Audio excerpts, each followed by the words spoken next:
1916, on a narrow stretch of French soil near the town of Verdun, two great armies grind against each other for months. Shells fall by the millions. Hills are blasted into lunar landscapes. Men fight and die for a few meters of ground, over and over again. This is the story of Verdun, the longest battle of World War I and a symbol of French endurance and trauma. You're watching Historials X, your channel for real war history from the UK, USA, France, and beyond.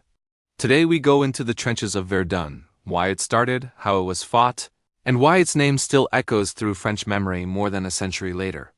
By early 1916, World War I on the Western Front had become a brutal stalemate. From the North Sea to Switzerland, trenches, barbed wire, and artillery positions formed a nearly unbroken line. Germany and France had both suffered huge losses in 1914 and 1915 without a decisive victory. German Chief of Staff Erich von Falkenhayn believed that, instead of trying to break through everywhere, Germany should choose one place to bleed the French army dry. He wrote of wanting to make France bleed white, to inflict so many casualties that the French government would seek peace. For this, he chose Verdun. Verdun is a historic fortress city on the Meuse River in northeastern France. For centuries, it had been a key defensive point. The region was ringed by forts built after France's defeat in the Franco-Prussian War. By 1916, some French forts near Verdun had been partly disarmed, with guns removed for use elsewhere. Falkenhayn believed Verdun was symbolically important to the French, and that they would be unable to abandon it without a fight. The terrain also allowed German artillery to dominate the battlefield. Germany planned a massive artillery bombardment, followed by infantry assaults.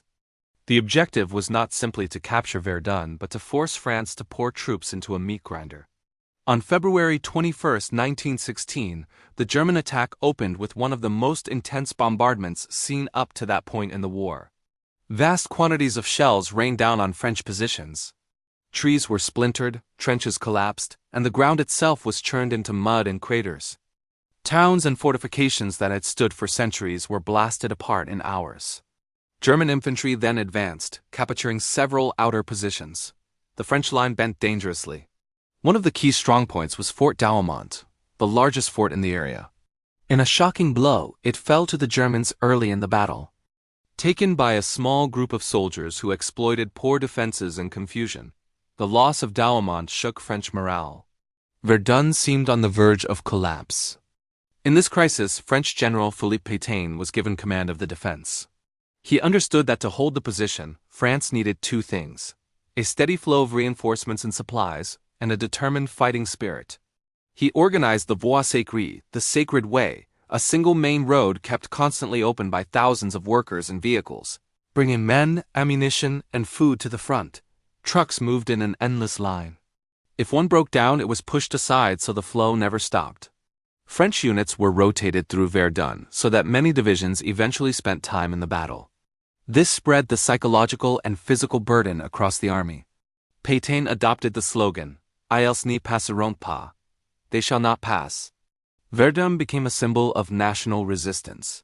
The fighting was almost continuous. Hills and trenches changed hands multiple times. Places like Mordaunt, Dead Man's Hill, became names associated with extreme suffering. Conditions at Verdun were appalling. Artillery was responsible for most casualties. Shells destroyed shelters, buried soldiers alive, and left many bodies unrecovered. Rain turned craters into muddy ponds. In winter, cold and snow added to the misery.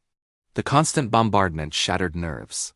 Soldiers described landscapes where nothing living remained, no trees, no birds, just mud and wreckage. Some men who survived physically were deeply scarred mentally. Both sides introduced new weapons like flamethrowers and improved artillery tactics, but the overall pattern remained: massive firepower for small gains, paid for with huge losses. By summer, the German offensive had lost momentum. At the same time, the Allies launched the Battle of the Somme farther north, forcing Germany to divert resources. French counterattacks, with better artillery coordination, slowly pushed the Germans back. In the autumn and early winter, French forces recaptured Fort Douaumont and later Fort Vaux, reversing some of the early disasters. Officially, the Battle of Verdun lasted about 10 months. Estimates vary, but historians generally agree. Around 300,000 soldiers were killed on both sides combined. Today, Verdun is a place of memory and mourning. The landscape still bears the scars. Forests hide old trenches, crater fields, and rusting fragments of war.